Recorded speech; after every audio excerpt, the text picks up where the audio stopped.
News tag Kannada, ನಿಖರ, ನಿರ್ಭೀತ, ನಿರಂತರ. ಭಾರತ್ ಮಾತಾ ಕಿ ಜೈ, ಭಾರತ್ ಮಾತಾ ಕಿ ಜೈ. ದುರ್ಗಮ್ಮ ದೇವಸ್ಥಾನದ ಮೇಲೆ ನಡೀತಾ ಇರುವಂತಹ ಅಕ್ರಮವನ್ನು ನಿಲ್ಲಿಸಬೇಕು. ದುರ್ಗಮ್ಮ ದೇವಸ್ಥಾನದ ಮೇಲೆ ನಡೀತಾ ಇರುವಂತಹ ಅಕ್ರಮಗಳನ್ನು ನಿಲ್ಲಿಸಬೇಕು.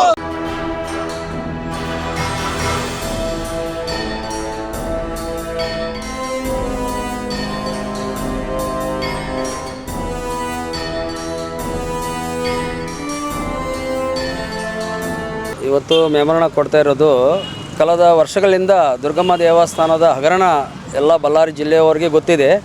ಮಾಧ್ಯಮದಲ್ಲಿ ಸಾಕಷ್ಟು ಮಾಧ್ಯಮದಲ್ಲೂ ಕೂಡ ವಿಚಾರಗಳು ಗೊತ್ತಾಗಿದ್ದಾವೆ. ಆದರೂ ಕೂಡ ಇವತ್ತಿಗೂ ಕೂಡ ಸಮಗ್ರ ತನಿಖೆಯನ್ನು ನಡೆಸಬೇಕು ಸರ್ಕಾರ ಅನ್ನೋದು ಒಂದು ರೀತಿಯಲ್ಲಿ ನಾವು ಕಾನೂನುಬದ್ಧವಾಗಿ ಹೋರಾಟ ಮಾಡ್ತಾಯಿದ್ದೀವಿ. ಯಾಕೆ ಅಂತಂದರೆ ಅಧಿಕಾರಿಗಳ ಮೇಲೆ ಅರ್ಚಕರ ಮೇಲೆ ಅಧಿಕಾರಿಗಳು ಇದು ಒಂದು ಅಪ್ಪನ ಆಸ್ತಿನೋ ಅಥವಾ ಅವರ ತಾತನ ಆಸ್ತಿಗೆ ಯಾವ ಥರ ಗುದ್ದಾಡ್ತಾರೋ ಆ ಥರ ಗುದ್ದಾಡೋದಕ್ಕೆ ಪ್ರಾರಂಭ ಆಗಿದೆ. ಆದರೆ ನಾವು ಒಂದು ದೇವರು, ಒಂದು ದೇವತೆ ಭಕ್ತಿಯನ್ನು ಇಟ್ಕೊಂಡು ನಾವು ಭಕ್ತರೆಲ್ಲ ಕೂಡ ಒಂದು ನಂಬಿಕೆ ಮೇಲೆ ನಾವು ಒಂದು ದೇವಸ್ಥಾನಕ್ಕೆ ಏನು ಕೊಡಬೇಕು, ನಮಗೇನೋ ಒಂದು ಒಳ್ಳೆಯದಾಗಿರುತ್ತೆ ಅನ್ನೋ ರೀತಿಯಲ್ಲಿ ನಾವು ದೇವರಿಗೆ ಒಂದು ಕಾಣಿಕೆಯನ್ನು ಕೊಡ್ತೀವಿ. ಆ ಕಾಣಿಕೆಯನ್ನು ಯಾವ ಥರ ದುರ್ಬಳಕೆ ಮಾಡ್ಕೊತಾ ಇದ್ದಾರೆ ಅಂತಂದರೆ ಅಧಿಕಾರಿಗಳ ಮೇಲೆ ಅರ್ಚಕರ ಮೇಲೆ ಅಧಿಕಾರಿಗಳು. ಅಂದರೆ ಇದೇನು ಆಸ್ತಿ, ಅವರ ಅಪ್ಪನ ಆಸ್ತಿ ಅಥವಾ ಅವರ ಪೂರ್ವಿಕರ ಆಸ್ತಿನ? ಇದು ಭಕ್ತರು ಕೊಡೋ ಅಂಥದ್ದು, ಅದಕ್ಕೆ ಭಕ್ತರಿಗೆ ಕಾಣಬೇಕು. ಅದಕ್ಕಾಗಿ ಈ ರೀತಿ ಸೂಕ್ತ ತನಿಖೆ ಆಗಬೇಕು ಅಂತೇಳಿ ನಾವು ಇವತ್ತು ಒಂದು ಡಿಸಿಗೆ ಮೆಮೊರನ್ನ ಕೊಟ್ಟಿದ್ದೀವಿ. ಇಲ್ಲ ಅದು ಕೂಡ ಆಗಲಿಲ್ಲ ಅಂತಂದರೆ ಮುಂದಿನ ದಿನಗಳಲ್ಲಿ ಇಡೀ ರಾಜ್ಯಾದ್ಯಂತ ಹೋರಾಟ ನಾವು ಮಾಡ್ತೀವಿ. 30 ದಿನ ಆಯಿತು ನಾವು ಮಾಡಿ, ಅಲ್ಲಿ ದುರ್ಗಂಬಡಿಯಲ್ಲಿ ನಾವು ಪ್ರೊಟೆಸ್ಟ್ ಮಾಡಿದ್ವಿ ವಿಶ್ವ ಹಿಂದೂ ಪರಿಷತ್ ಕಡೆಯಿಂದ. ಬಟ್ ಯಾವುದೇ ಅಧಿಕಾರಿಗಳು, ಅದು ವೀಡಿಯೋ ನೀವೆಲ್ಲ ಮೀಡಿಯಾ ಮಿತ್ರ ಎಲ್ಲ ವೀಡಿಯೋಗಳೆಲ್ಲ ವೈರಲ್ ಆಯಿತು. ಬಟ್ ಯಾವ ಅಧಿಕಾರಿಗಳು ಒಂದು ಅಲ್ಲಿ ತನಿಖೆ ಮಾಡಲಿಲ್ಲ, ಯಾವುದೂ ಮಾಡಿಲ್ಲ. ಅದನ್ನು ಅಧಿಕಾರಿ ನೆಗ್ಲಿಜೆನ್ಸಿ ಭಾಳ ಎದ್ದು ಕಾಣ್ತಾ ಇದೆ. ಅದಕ್ಕೆ ಇವತ್ತು ಒಂದು ಡಿಸಿಗೆ ಒಂದು ಮನವಿ ಕೊಡೋಕ್ಕೆ ಕೊಟ್ಟಿದ್ದೀವಿ. ಇವಾಗೂ ಕಾದು ನೋಡ್ತೀವಿ.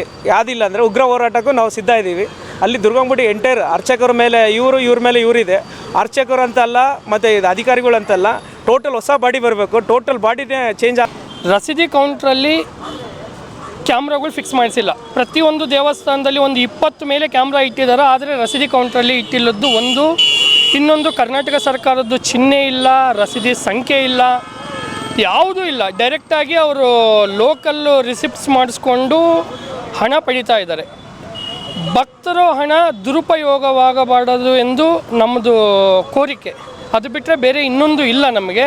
ಇನ್ನೊಂದು ಅಲ್ಲಿ ಅವ್ಯವಹಾರ ಇನ್ನೇನು ನಡೀತಾ ಇದ್ದಾವೆ ಅಂದರೆ, ಒಂದನೇದಾಗಿ 2 ಕೋಟಿವರೆಗೆ ಕೆಲಸ ಮಾಡಿದ್ದಾರೆ. 1 ಲಕ್ಷ ಮೇಲೆ ಏನಾದರೂ ಕೆಲಸ ಮಾಡಿದ್ರೂ ಥ್ರೂ ಟೆಂಡರೇ ಮಾಡಬೇಕು, ಅದು ಮಾಡ್ತಾ ಇಲ್ಲ. ವಿತೌಟ್ ಟೆಂಡರ್ ಕೆಲಸ ಮಾಡಿಸಿ 2 ಕೋಟಿವರೆಗೂ ಕೆಲಸ ನಡೆಸಿದ್ದಾರೆ.